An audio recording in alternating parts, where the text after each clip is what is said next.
एक छोटा सा गांव था। वहां पर एक आदमी पहाड़ पर पत्थर तोड़ने का काम करता था। उसको अपनी जिंदगी से कोई गिला शिकवा नहीं था।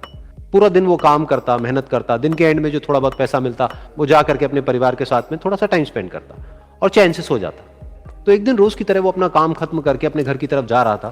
तो रास्ते में चलते चलते उसके मन में ख्याल आया कि ये भी कोई जिंदगी है कि सुबह से शाम तक मैं पत्थर तोड़ने का काम करता हूं और एंड में मेरे को थोड़े से पैसे मिलते हैं, जिसमें मुश्किल से मेरा और मेरे परिवार का गुजारा हो पाता है।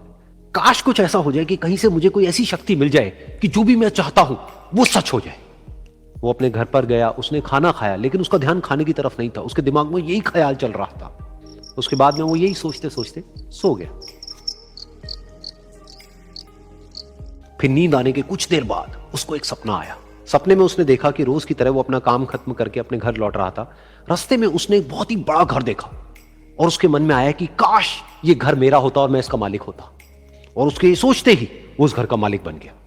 उसको यकीन ही नहीं हो रहा था कि जो उसने सोचा वो बन चुका है। लेकिन उसकी खुशी ज्यादा देर नहीं टिक पाई, क्योंकि उसको एकदम से एक शोर सुनाई दिया। उसने अपने घर के बाहर देखा कि एक बहुत बड़ी रैली निकल रही है, जिसमें बीचों बीच एक पॉलिटिशियन है जो ऐसे ऐसे हाथ हिला रहा है। और वहां पर जितने भी लोग खड़े थे सब उसके नाम के नारे लगा रहे थे, उसके आगे हाथ जोड़ करके खड़े थे, सब उसको देखने के लिए तड़प रहे थे। तब उसको यह एहसास हुआ कि मैं कितना छोटा हूं उसके आगे। और फिर उसके अंदर से एक ख्याल उठा कि काश मैं ये पॉलिटिशियन होता और मेरे पास भी इतनी ही पावर होती जितनी कि इसके पास में है। बस उसका इतना सा सोचने की देर थी, वो पॉलिटिशियन बन गया। उसकी खुशी का ठिकाना नहीं था, क्योंकि उसके आसपास में हजारों लोगों की भीड़ थी और सब उसको देखने के लिए तरस रहे थे, तड़प रहे थे। लेकिन उसकी ये खुशी भी ज्यादा देर नहीं टिक पाई। धूप बहुत ही तेज थी और उस पॉलिटिशियन को आदत नहीं थी इतनी गर्मी में रहने की। तो उस धूप की वजह से उसको चक्कर आ गए और वो बेहोश होकर के गिर गया। फिर उसको एहसास हुआ कि ये पॉलिटिशियन सबसे ताकतवर नहीं है, ये जो सूरज है ये सबसे ताकतवर है। और उसके मन में आया कि काश मैं ये सूरज बन जाऊं तो मेरे आगे कोई नहीं टिक पाएगा। और उसका इतना सा सोचने की देर थी और वो सूरज बन गया। और वो खुशी से पागल हो गया, क्योंकि पूरी दुनिया को वो ही रोशन कर रहा था और पूरी दुनिया में ऐसा कोई नहीं था जो कि उसकी रोशनी को रोक सके। लेकिन उसकी ये खुशी भी ज्यादा देर टिक नहीं पाई, क्योंकि कुछ ही देर बाद आसमान में कुछ काले बादल आए जिन्होंने कि उस सूरज की रोशनी को रोक दिया। फिर उसको यह एहसास हुआ कि इस दुनिया में ऐसा भी कोई है जिसमें दम है उसकी रोशनी को रोकने का। और उसके मन में एक ख्याल उठा कि काश मैं वो बादल बन जाऊं। और वो बादल बन गया और आसमान में उड़ने लगा। उसको ऐसा लगा कि मैं आसमान में उड़ रहा हूं और अब मैं जहां चाहे वहां जा सकता हूं। लेकिन कुछ देर बाद वहां पर एक बहुत तेज हवा का झोंका आया जो कि उन बादलों को उड़ा करके ले गया। और फिर उसे ये समझ आया कि ये जो बादल हैं वो सूरज की रोशनी को तो रोक सकते हैं, लेकिन हवा को नहीं रोक सकते। ये हवा उनको बहा करके ले जाती है।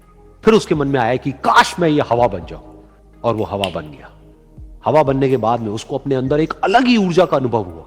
वो चाहे तो आराम से बहता और चाहे तो आंधी बन करके, तूफान बन करके, जिसको भी चाहे उड़ा करके ले जाता। उसको ये विश्वास होने ही लगा था कि इस दुनिया में सबसे ज्यादा शक्तिशाली मैं हूं। लेकिन तभी उसके सामने आया एक पहाड़।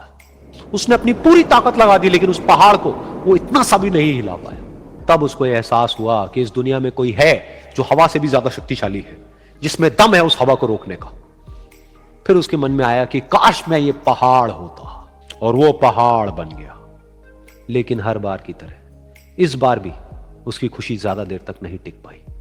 उसको एक जानी पहचानी सी आवाज सुनाई दी और साथ ही साथ उसको दर्द होने लगा, जैसे कि कोई है जो उसको तोड़ रहा है, उसको मार रहा है। तो दर्द से वो चीखने लगा और उसके मन में आया कि काश मैं वो बन जाऊं क्योंकि इस पहाड़ को तोड़ने का दम रखता है। लेकिन इस बार उसकी एक ख्वाहिश पूरी नहीं हुई। वो रोने लगा, चीखने लगा, चिल्लाने लगा। उसने अपनी पूरी जान लगा दी, लेकिन इस बार वो नहीं बन पाया। उसका दर्द बढ़ता ही चला जा रहा था और दर्द की वजह से एकदम से उसकी नींद खुली और सामने शीशा था। उसने शीशे में देखा और उसको समझ आया कि सपने में मैं वो क्यों नहीं बन पा रहा था जो मैं बनना चाहता था, क्योंकि असलियत में मैं वो ही हूं।